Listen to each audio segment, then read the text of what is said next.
One of the quickest ways to increase the traffic to your website is to increase your click-through rate. In other words, increase the percentage of people who actually click through from Google than you're currently getting. If you currently get a click-through rate of 1%, then that means that 1 in 100 people who see your link in Google will click on it. If you have a 5% click-through rate, then out of that 100, you're getting 5 people visiting your site. So you've got 5 times as many visitors. We can get click-through rate quite easily at Google Search Console.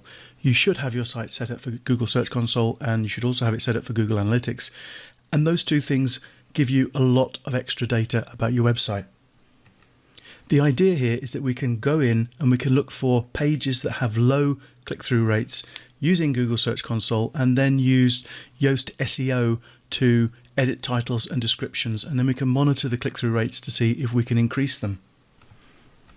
To find the click-through rates, log into Google Search Console and select your site, and then click on the Performance tab. Make sure you select the average click-through rate up here to select it, and that will then appear in the graph down below. And then we can scroll down a little bit and you have the Queries tab selected. This Queries tab is really good because it shows the queries that my site is being found for on Google, and I also get the click-through rate down the side. You can order, and we will do that shortly. You can order from highest to lowest or lowest to highest by clicking on the header of the column you want to order it by, but let's just have a little look down. Let's click on one of these, and I'm going to click on this one, Juicing for Rosacea. It's got a very high click-through rate.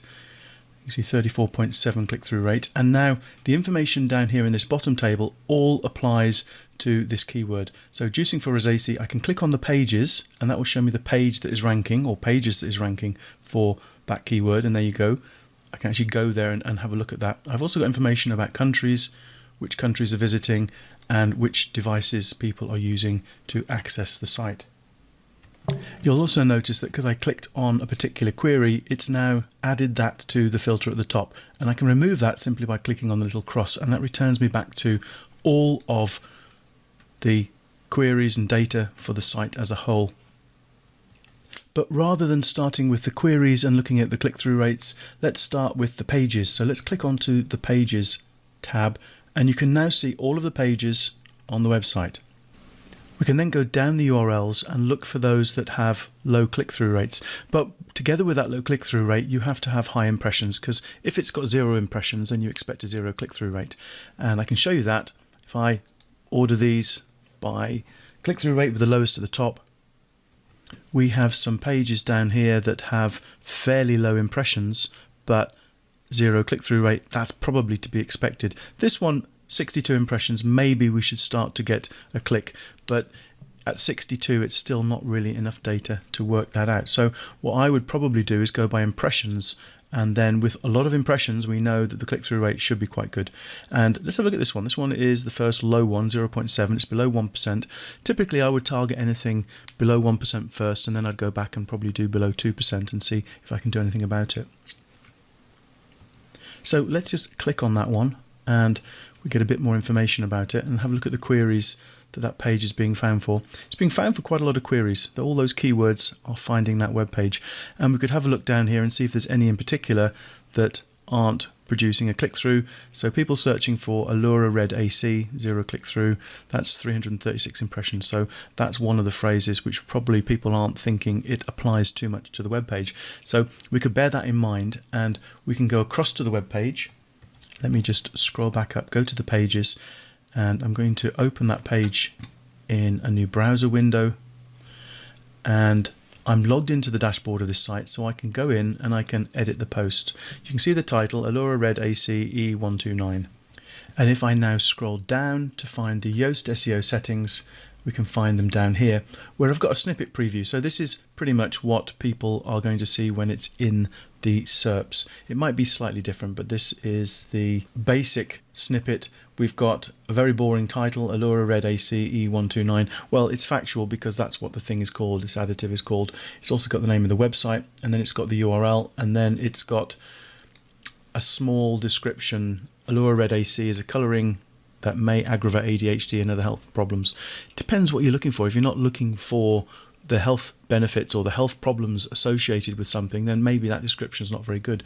So what you can do is you can actually edit the title and the description and even the slug in here to try and produce something that's a little bit better. I might have a go at creating a different description for that. If I go back to this page, let's go back to the queries for a second. What I would do to start the ball rolling is I would actually go and search Google for that term and then go down and see what other people are including. So it's a red azo dye that goes by several names. That's Wikipedia. And then we have something here about the dye content, and the dye is an ingredient. All I'm trying to do is get an idea for what other people have put for their descriptions. And while we're there, what I would also suggest you do is have a look at the titles and see how these titles are a little bit better than mine. Are there any that pop out to you?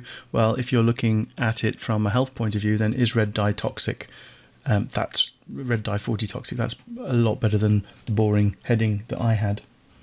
We've got talk down here about synthetic food colouring agent, and just go down them, have a look, see what other websites are doing, see what successful websites are using for their titles and descriptions, and then you can go back into your post edit, and you've got this edit button here. If it's not already open, you can edit the title. That title there in the shape is a variable taken from the Yoast SEO plugin, as is excerpt, but there's nothing to stop you from deleting the excerpt and actually writing your title exactly as you want it, or your meta description exactly as you want it. What I would suggest you do is pick one. Which do you think is the weakest, your title or your description? And then work on that one first. Try and create a better description. Keep records of all the descriptions you try and the click-through rates, and then leave them running for a month and have a look and see if the click-through rate has gone up, down, but also compare it to the impressions that you get, because if you have a lot more impressions or a lot less impressions, particularly a lot less impressions, then maybe the click-through rate isn't going to be as accurate. But basically just test. Try changing different meta descriptions, monitor the click-through rates, see if it improves, and then when you're happy with that, have a go at doing the title and see if you can improve click-through rates for that. And by doing this, you can improve your click-through rate. Even if you only improve it from 1% to 2%, that means you're doubling the traffic for that page, so it is well worth it.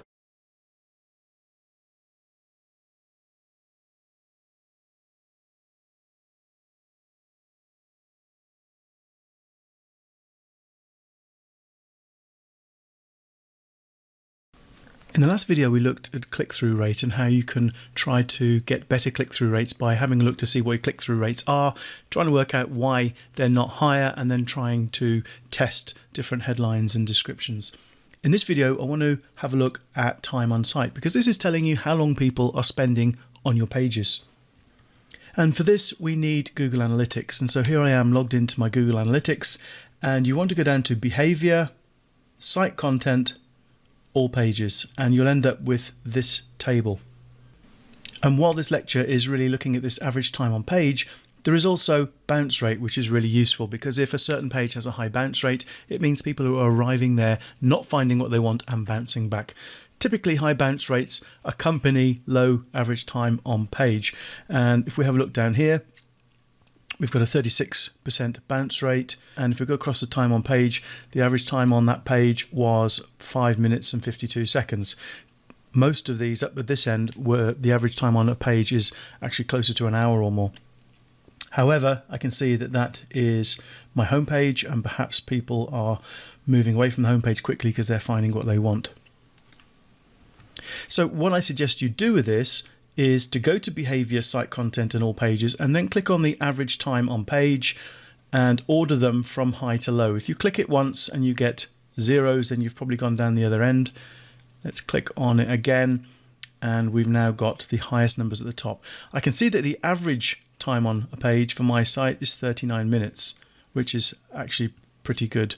I'm going down to the bottom and I'm going to increase this to 500.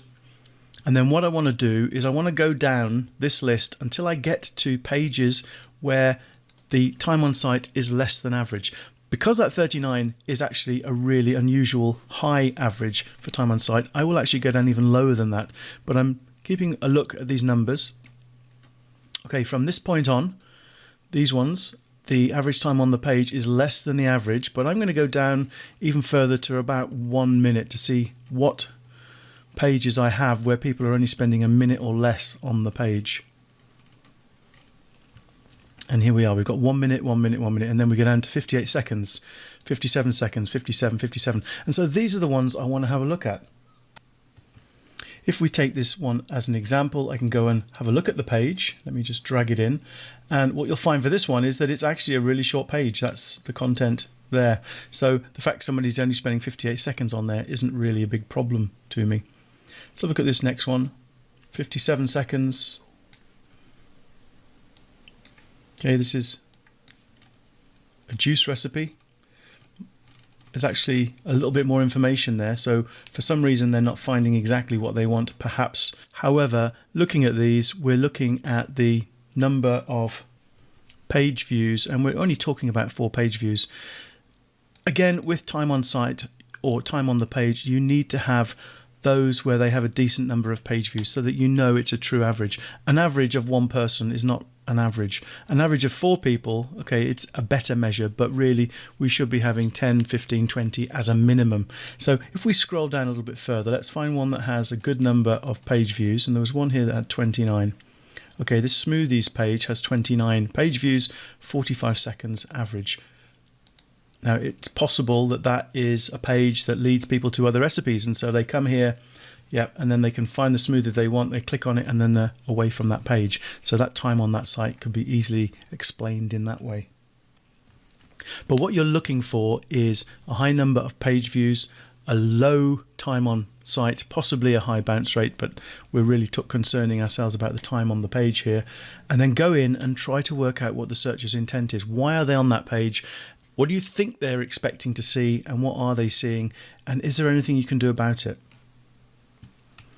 Going down a bit further, we can see here we've got a page here on strontium, which I'll open.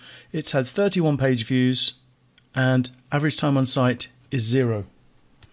And so what I would do is go over to that web page and have a look at it. Then I'd go over to Google and I would do a search for strontium,